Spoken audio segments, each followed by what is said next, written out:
Radiator fans. Some good advice, both for and against.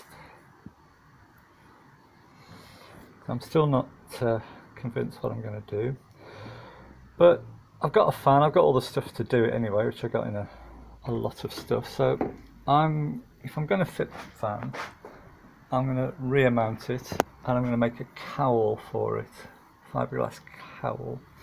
And I'm just roughing out a mould here in 18mm melamine. I've used this before. Seal the edges with some tape and some silicone or something, and that works well. And then when you've made it, you can just break the melamine out. It's a good cheap way of doing it. But looking at my fan,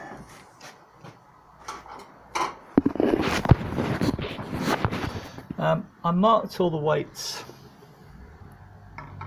when I took them off. But when I actually came to look at it, none of the marked holes actually lined up. So somebody's took this off before and just bolted it back in the old house. So trying to sort it out. So we've got a hole here, and we've got a centre punch here. We've got one here. Can't see it very well. So trying to sort these out.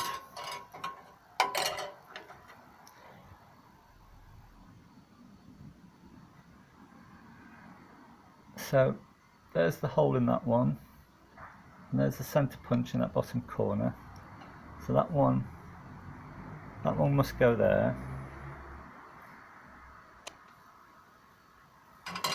This one just has a hole in it, no centre punch mark, and that's pretty much central. So that will go there, or flip it over, it'd be pretty much the same thing. And then this one, we've got the centre punch in that bottom corner and onto the hole, and that lines up there.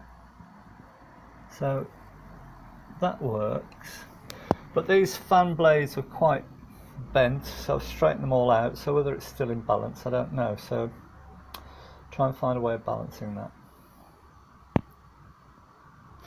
Then I'll maybe give this a try in the engine and see if it keeps it cool enough, if I'm happy with that.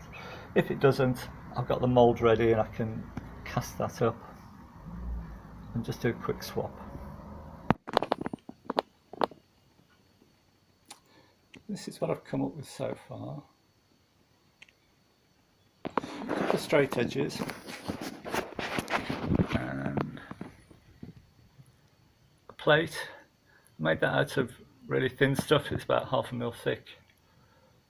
Because if I'm a bit out on that, I didn't want the thickness to add to the accuracy. And there's a line on the middle arbor, if you like, and that is where the hole is drilled, and the mark on the masking tape is where it keeps coming back to as the high point. When it eventually stops, that will be upright. So I'll take that arbor off and turn it around 180 degrees and see if it still does that. But that sort of makes sense, because that's where most of these weights wear. They're all round this, all round by that where that hole's drilled. So it's quite easy to find out when it's out of balance, but more difficult to find out when it's in balance, because it won't really stop anywhere. Anyway, so that's slowing down, and it's swinging left and right of the vertical.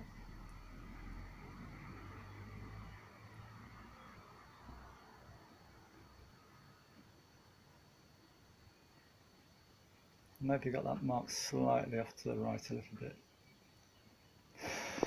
Keep playing with that. These weights are now back on as I think they were, or the factory put them on.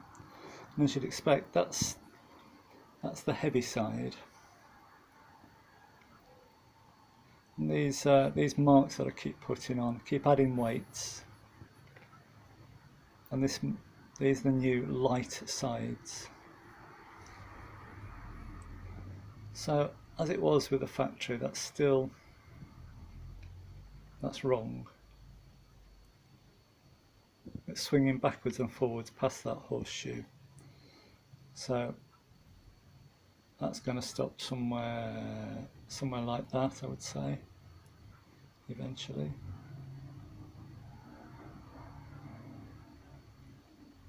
So I'll try bringing these side weights just round a bit more. I think I'm there. I can't get it to stop in the same place at any point. And when it does stop, it doesn't swing back like a pendulum. I've been using these little, not shims, little weights, and just adding them onto bolts here and there, just to give me that final balance. I think if you're using washers there, you're way off with those, because the tiniest little sliver like that makes quite a difference. A little bit of backwards there.